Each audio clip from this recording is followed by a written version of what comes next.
ಮಕ್ಕಳೇ ಎಲ್ರಿಗೂ ನಮಸ್ಕಾರ. ನಾನ್ ನಿಮ್ಮ ಕನ್ನಡ ಶಿಕ್ಷಕಿ ಪವಿತ್ರ. ನೀವು ಹಿಂದಿನ ತರಗತಿಯಲ್ಲಿ ಚಿಗುರು ಪಾಠದಲ್ಲಿ ಬರ್ತಿರ್ತಕ್ಕಂಥ ರಾಧಾ ಲೇಖನಗಳನ್ನ ಓದುವಾಗ ಏನ್ ಮಾಡ್ತಾಳೆ, ಸ್ವಲ್ಪ ಕಷ್ಟಪಟ್ಟು ಓದ್ತಾಳೆ. ಆಗ ಶಿಕ್ಷಕಿ ಏನ್ ಮಾಡ್ತಾಳೆ, ಯಾಕೆ ನೀನು ಓದ್ಲಿಕ್ಕೆ ಇಷ್ಟೆಲ್ಲ ಕಷ್ಟಪಟ್ಟೆ ಅಂತ ಕೇಳಿದಾಗ ಏನ್ ಮಾಡ್ತಾಳೆ ರಾಧಾ, ನೋಡಿ ಮೇಡಮ್, ಕೆಲವೊಂದಿಷ್ಟು ಬರಹಗಳು ಚೆನ್ನಾಗಿರ್ಲಿಲ್ಲ, ಆದ್ದರಿಂದ ನನ್ಗೆ ಏನಾಯ್ತು, ಓದ್ಲಿಕ್ಕೆ ಕಷ್ಟ ಆಯ್ತು ಅಂತ ರಾಧಾ ಹೇಳ್ತಾಳೆ. ಆಗ ಮೇಡಮ್ ಹೇಳ್ತಾಳೆ, ಬರಹ ಚೆನ್ನಾಗಿರ್ಲಿಲ್ಲ ಅಂದ್ರೆ ಅದು ಹೇಗಿತ್ತು, ಹೌದಾ ಎಂದು ಶಿಕ್ಷಕಿ ಏನ್ ಮಾಡ್ತಾಳೆ, ಆ ರಾಧನಿಗೆ ಕೇಳ್ತಾರೆ. ಆಗ ಮಾಲಾ ಬರೆದಿರುವುದು ಸ್ಪಷ್ಟವಾಗಿ ಕಾಣಿಸುತ್ತಿಲ್ಲ. ಈ ಲೇಖನಗಳನ್ನು ಏನ್ ಕೊಟ್ಟಿದಾರೋ ಅದರಲ್ಲಿ ಮಾಲಾ ಬರೆದಿರ್ತಕ್ಕಂಥ ಏನು ಲೇಖನ ಇದೆಯೋ ಅದು ಸ್ಪಷ್ಟವಾಗಿ ಕಾಣಿಸುತ್ತಿಲ್ಲ ಮೇಡಮ್ ಅಂತ ರಾಧಾ ಹೇಳ್ತಾಳೆ. ಆದರೆ ಗಾಯತ್ರಿ ಬರೆದಿರುವ ಅಕ್ಷರಗಳು ಮುದ್ರಿತ ಆಕಾರದಲ್ಲಿರಲಿಲ್ಲ. ಮುದ್ರಿತ ಅಂದ್ರೆ ನೀವೆಲ್ಲ ಟೈಪಿಂಗ್ ಅಂತ ಹೇಳ್ತಿರಲ್ಲ, ಆ ರೂಪದಲ್ಲಿ ಇರ್ಲಿಲ್ಲ. ಅಂದ್ರೆ ಗಾಯತ್ರಿ ಯಾವ ರೀತಿ ಪುಸ್ತಕದಲ್ಲಿ ಬರೆದಿದ್ದಾಳೋ ಅದೇ ರೀತಿ ಏನಿತ್ತು, ಆ ಒಂದು ಲೇಖನ ಇತ್ತು ಅಂತ ರಾಧಾ ಹೇಳ್ತಾಳೆ.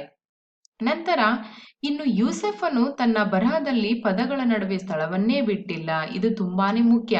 ನೀವು ಬರೆಯುವಾಗ ಸ್ಥಳವನ್ನ ಬಿಟ್ಟು ನೀವೇನ್ ಮಾಡ್ಬೇಕು, ಬರಿಬೇಕು. ಒಂದ್ ಶಬ್ದ ಆದ್ಮೇಲೆ ಸ್ವಲ್ಪ ಸ್ಥಳ ಬಿಡಬೇಕು. ಎಲ್ಲಾನು ಒಟ್ಟಿಗೆ ಬರೆದ್ರೆ ಆ ಬರ್ದಿರುವಂತಹ ವಾಕ್ಯ ಅರ್ಥಪೂರ್ಣವಾಗಿ ನಮಗೆ ಅರ್ಥ ಆಗಲ್ಲ ಮಕ್ಕಳೇ. ಇಲ್ಲಿ ಯೂಸೆಫ್ ಅನ್ನೋನು ಏನ್ ಮಾಡಿದ್ದಾನೆ ನಿಮಗೆ ಗೊತ್ತಿದೆ, ನಿಮ್ಮ ಪುಸ್ತಕದಲ್ಲಿ ನೀವು ನೋಡ್ಬೇಕು.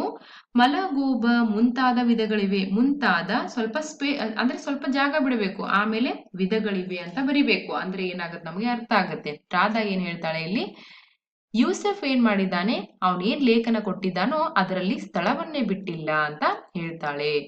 ಮತ್ತೆ ಇತರರು ತಮ್ಮ ಅನಿಸಿಕೆಯನ್ನ ಏನ್ ಮಾಡ್ತಾರೆ, ಆ ಶಿಕ್ಷಕಿಯ ಜೊತೆ ಹಂಚಿಕೊಳ್ತಾರೆ. ಮೇಡಮ್, ಅವ್ರು ಹೀಗ್ ಬರ್ದಿದ್ದಾರೆ, ಹಾಗ್ ಬರ್ದಿದ್ದಾರೆ, ಹೌದಾ, ಇಲ್ಲಿ ಒತ್ತಕ್ಷರ ತಪ್ಪಾಗಿದೆ, ಈ ರೀತಿಯಾಗಿ ಅವ್ರು ಏನ್ ಮಾಡ್ತಾರೆ, ಎಲ್ಲ ಚರ್ಚೆಯನ್ನ ಮಾಡ್ತಾ ಇರ್ತಾರೆ. ನಂತರ ಚರ್ಚೆಯಲ್ಲಿ ಬಂದಂತಹ ಅಭಿಪ್ರಾಯವನ್ನ ಒಟ್ಟುಗೂಡಿಸಿ ಬರವಣಿಗೆಯು ಚೆನ್ನಾಗಿರಬೇಕಾದರೆ ಅದು ಹೇಗಿರಬೇಕು ಎನ್ನುವ ಬಗ್ಗೆ ತಿಳಿಸುತ್ತಾ, ಹೌದಾ. ಅಂದ್ರೆ ಶಿಕ್ಷಕಿ ಏನ್ ಮಾಡ್ತಾಳೆ, ಇಷ್ಟೆಲ್ಲ ತೊಂದರೆಗಳು ನಿಮ್ಗೆ ಇದಾವಲ್ಲ ಓದ್ಲಿಕ್ಕೆ, ಹಾಗಾದ್ರೆ ಬರವಣಿಗೆ ಅನ್ನೋದು ಯಾವ ರೀತಿ ಇರ್ಬೇಕು ಅನ್ನೋದನ್ನ ನಾನ್ ನಿಮ್ಗೆ ಏನ್ ಮಾಡ್ತೀನಿ, ಹೇಳ್ಕೊಡ್ತೀನಿ ಅಂತ ಮೇಡಮ್ ಏನ್ ಮಾಡ್ತಾಳೆ, ಆ ಶಿಕ್ಷಕಿ ಏನ್ ಮಾಡ್ತಾಳೆ, ವಿದ್ಯಾರ್ಥಿಗಳಿಗೆ ಹೇಳ್ತಾಳೆ. ಏನ್ ಹೇಳ್ತಾಳೆ ಮಕ್ಕಳು, ನೀವೆಲ್ಲ ಗಮನಿಸಿರ್ಬೇಕು, ಕೆಲವೊಂದ್ಸಲ ನೀವು ಬರ್ದಿರುವಂತಹ ಅಕ್ಷರಗಳು ನಿಮಗೆ ಅರ್ಥ ಆಗ್ತಿರಲ್ಲ. ನೀವು ಅಮ್ಮನಿಗೂ ಅಥವಾ ನಿಮ್ಮ ಮೇಡಮ್ಗೂ, ಮಿಸ್ ನಾನು ಏನೋ ಬರ್ದಿದ್ದೀನಿ, ನನಗಿದು ನನಗೆ ಅರ್ಥ ಆಗ್ತಾ ಇಲ್ಲ, ಈ ರೀತಿ ನೀವು ಕೇಳಿರೋದು ನಿಮ್ಗೆ ಗೊತ್ತಿದೆ, ಹೌದಾ. ನಂತರ ನಿಮ್ ಫ್ರೆಂಡ್ ಬುಕ್ ಅನ್ನ ತಗೊಂಡ್ ಹೋಗಿರ್ತೀರಿ ಬರೀಲಿಕ್ಕೆ, ಅವಳು ತಪ್ಪು ಬರೆದ್ರೆ ನೀವು ಕೂಡ ತಪ್ಪೇ ಬರೆದಿರ್ತೀರಿ, ಅವಳು ಕಾಟ್ ಹೊಡೆದ್ರೆ ನೀವು ಕೂಡ ಕಾಟೆ ಹೊಡೆದಿರ್ತೀರಿ. ಯಾಕೆ ಈ ರೀತಿ ಆಗತ್ತೆ ಅಂದ್ರೆ, ಮೊದಲಿಗೆ ಕನ್ನಡ ನಿಮ್ಗೆ ಚೆನ್ನಾಗಿ ಓದ್ಲಿಕ್ಕೆ ಬರಬೇಕು, ಹೌದಾ. ನಂತರ ಬರೆಯುವಂತಹ ಬರವಣಿಗೆ ಚೆನ್ನಾಗಿರ್ಬೇಕು. ಬರವಣಿಗೆ ಚೆನ್ನಾಗಿರ್ಬೇಕಂದ್ರೆ ದಿನನಿತ್ಯ ನೀವು ಏನ್ ಮಾಡ್ಬೇಕು, ಶುದ್ಧ ಬರಹವನ್ನ ಬರಿಬೇಕು. ಅಂದ್ರೆ ನಿಮ್ಮ ಅಕ್ಷರಗಳು ನೋಡುಗರಿಗೆ ಏನಾಗುತ್ತೆ, ಚೆನ್ನಾಗಿ ಕಾಣಿಸುತ್ತೆ, ಮತ್ತೆ ನಿಮ್ಮ ಅಕ್ಷರಗಳು ನಿಮಗೆ ತಿಳಿಯುತ್ತೆ ಮಕ್ಕಳೇ. ಹಾಗಾದ್ರೆ ಇಲ್ಲಿ ಬರವಣಿಗೆ ಹೇಗಿರ್ಬೇಕು ಅನ್ನೋದನ್ನ ಶಿಕ್ಷಕಿ ಯಾವ ರೀತಿಯಾಗಿ ಚರ್ಚೆ ಮಾಡ್ತಾಳೆ ಅನ್ನೋದನ್ನ ನಾವಿವತ್ತು ನೋಡೋಣ. ನಾವು ಮೊದಲಿಗೆ ತಪ್ಪಿಲ್ಲದೆ ಚೆನ್ನಾಗಿ ಕಾಣುವ ರೀತಿಯಲ್ಲಿ ಬರೆಯಬೇಕು. ತಪ್ಪಿಲ್ಲದೆ ಅಂದ್ರೆ ಒತ್ತಕ್ಷರಗಳನ್ನ ನಾವೇನ್ ಮಾಡಬಾರ್ದು, ಬಿಟ್ಟು ಬರಿಬಾರ್ದು. ಒತ್ತಕ್ಷರಗಳ ಜೊತೆಗೆ ಅಕ್ಷರಗಳನ್ನ ಚೆನ್ನಾಗಿ ಕಾಣುವಂತಹ ರೀತಿಯಲ್ಲಿ ಬರಿಬೇಕು. ನೀವೆಲ್ಲ ಮನೆಯಲ್ಲಿ ಗಮನಿಸಿರ್ತೀರ, ಅಮ್ಮ ಯಾರಾದ್ರೂ ಅಕ್ಷರ ನೋಡಿದಾಗ, ಅಯ್ಯೋ ಮುತ್ತು ಪೋಣಿಸಿದವ್ರ ತರ ಅಕ್ಷರ ಕಾಣಿಸ್ತಾ ಇದೆ. ಮುತ್ತುಗಳನ್ನ ನೋಡಿರ್ತೀರಿ, ಒಂದೇ ಸಮಾನ ಇರುತ್ತೆ, ಒಂದೇ ಲೆವೆಲ್ ಆಗಿರುತ್ತೆ, ಹೌದಾ. ಆ ರೀತಿ ನಿಮ್ಮ ಅಕ್ಷರಗಳು ಏನಾಗ್ಬೇಕು, ಕಾಣ್ಬೇಕು. ನಂತರ ಸುಲಭವಾಗಿ ಓದಲು ಮತ್ತು ಓದಿದ್ದು ಅರ್ಥವಾಗುವಂತೆ ಬರೆಯಬೇಕು, ಹೌದಾ. ಮೊದ್ಲಿಗೆ ಏನ್ ಮಾಡ್ಬೇಕು, ನಿಮ್ಮ ಅಕ್ಷರಗಳು ತಿಳಿಯುವಂತೆ ಬರಿಬೇಕು, ನೀವು ಅರ್ಥ ಆಗುವಂತೆ ಬರಿಬೇಕು. ನಂತರ ನೋಡಿದ ತಕ್ಷಣ ಓದ್ಲಿಕ್ಕೆ ಬರ್ಬೇಕದು, ಆ ರೀತಿ ನೀವೇನ್ ಮಾಡ್ಬೇಕು, ಬರಿಬೇಕು. ನಂತರ ಅಕ್ಷರಗಳನ್ನು ಒಂದೇ ಗಾತ್ರದಲ್ಲಿ ಬರಿಬೇಕು. ನೀವೆಲ್ಲ ಅಂದ್ರೆ ಡಬಲ್ ಲೈನ್ ಬುಕ್ ಅಲ್ಲಿ ಬರಿತೀರಿ. ಯಾಕೆ 2 ಲೈನ್ ಅನ್ನ ಕೊಟ್ಟಿರ್ತಾರೆ ಅಂದ್ರೆ, ಮೇಲೆ ಮತ್ತು ಕೆಳಗೆ ಅಕ್ಷರಗಳು ಏನಾಗಬಾರ್ದು, ಹೋಗ್ಬಾರ್ದು, ಆ ಲೈನ್ ಅಲ್ಲೇ ಬರಬೇಕು. ಆ ಉದ್ದೇಶಕ್ಕೆ ನಿಮ್ಗೆ ಏನ್ ಮಾಡಿರ್ತಾರೆ, ಲೈನ್ ಅನ್ನ ಕೊಟ್ಟಿರ್ತಾರೆ. ಅದಕ್ಕೆ ನೀವು ಒಂದೇ ಗಾತ್ರದಲ್ಲಿ ಏನ್ ಮಾಡ್ಬೇಕು, ಅಕ್ಷರವನ್ನ ಬರಿತಾ ಹೋಗ್ಬೇಕು. ನಂತರ ನೀವು ಬರೆಯುವಂತಹ ಪ್ರತಿ ಅಕ್ಷರವು ಮುದ್ರಿತ ಅಕ್ಷರಗಳ ಆಕಾರದಲ್ಲಿರಬೇಕು. ನೋಡಿದ್ರೆ ಪ್ರಿಂಟೇ ಮಾಡಿದಾರೇನೋ ಅಂತ ಅನಿಸ್ಬೇಕು, ಹಂಗ್ ಫೀಲ್ ಬರ್ಬೇಕು. ಆ ರೀತಿ ಮುದ್ರಿತ ಅಕ್ಷರಗಳ ರೀತಿಯಲ್ಲಿ ಆ ಆಕಾರದಲ್ಲಿ ನಿಮ್ಮ ಅಕ್ಷರಗಳು ಇರಬೇಕು.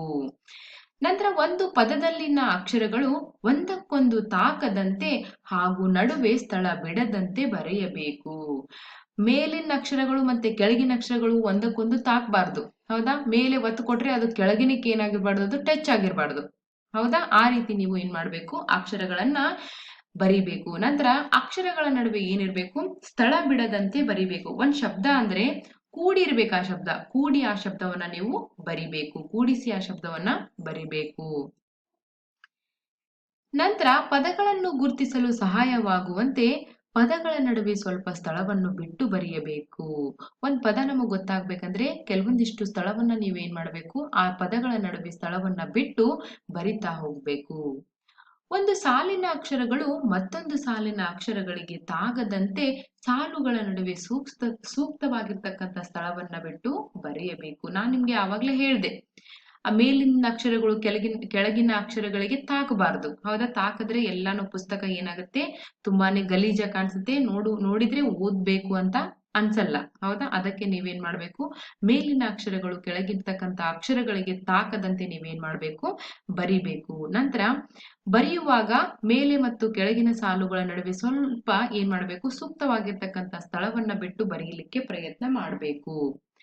ನಂತರ ಅಕ್ಷರ ಹಾಗೂ ಸಾಲುಗಳು ಓರೆಯಾಗಿರಬಾರ್ದು. ಅಂದ್ರೆ ನೀವು ಸೊಟ್ಟ ಅಂತ ಹೇಳ್ತೀರಲ್ಲ, ಓರೆ, ಸೀದಾ ಬರಿತಾ ಹೋಗ್ತಿರ್ತೀರಿ ಹಂಗೆ ಕೆಳಗಡೆ ಬಂದ್ಬಿಡೋದು, ಸೀದಾ ಬರಿತಾ ಹೋಗ್ತಿರ್ತೀರಿ ಹಂಗೆ ಮೇಲ್ಗಡೆ ಹೋಗ್ಬಿಡೋದು. ಹೌದಾ? ಓರೆಯಾಗಿ ನಿಮ್ಮ ಅಕ್ಷರಗಳ ಸಾಲುಗಳು ಏನಿರ್ಬಾರ್ದು, ಓರೆಯಾಗಿರ್ಬಾರ್ದು ಅಂತ ಏನ್ ಮಾಡ್ತಾಳೆ ಶಿಕ್ಷಕಿ, ಇಷ್ಟೆಲ್ಲಾ ಸಲಹೆಗಳನ್ನ ನೀಡ್ತಾಳೆ. ಆಗ ವಿದ್ಯಾರ್ಥಿಗಳು ಕೂಡ ಇದನ್ನ ಅರ್ಥೈಸ್ಕೊಂಡು ಚೆನ್ನಾಗಿ ಬರೆಯುವಂತಹ ಕ್ರಮವನ್ನ ತಿಳ್ಕೊಳ್ತಾರೆ.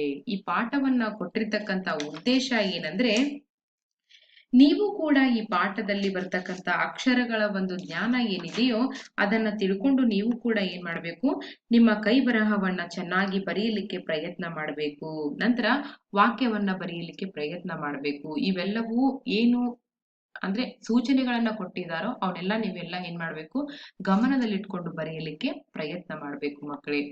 ಈ ಚಿಗುರು ಪಾಠಕ್ಕೆ ಸಂಬಂಧಿಸಿದಂತಹ ಪ್ರಶ್ನೋತ್ತರಗಳನ್ನ ನಾನು ನಿಮ್ಗೆ ಕಳಿಸ್ತೀನಿ, ಅವುಗಳನ್ನು ಕೂಡ ಬರಿಬೇಕು. ಅದೇ ರೀತಿ ಆ ಚಿಗುರು ಪತ್ರಿಕೆಯಲ್ಲಿ ಯಾವ ರೀತಿ ಲೇಖನಗಳನ್ನ ಕೊಟ್ಟಿದ್ದಾರೋ ನೀವು ಕೂಡ ಆ ಲೇಖನಗಳನ್ನ ಬರಿಬೇಕು ಮಕ್ಕಳೇ. ಮುಂದಿನ ತರಗತಿಯಲ್ಲಿ ಹೊಸದೊಂದು ಪಾಠದೊಂದಿಗೆ ನಾನು ನಿಮ್ಗೆ ಭೇಟಿಯಾಗ್ತೀನಿ. ಅಲ್ಲಿವರೆಗೂ ಧನ್ಯವಾದಗಳು. ಒಳ್ಳೆಯದಾಗ್ಲಿ.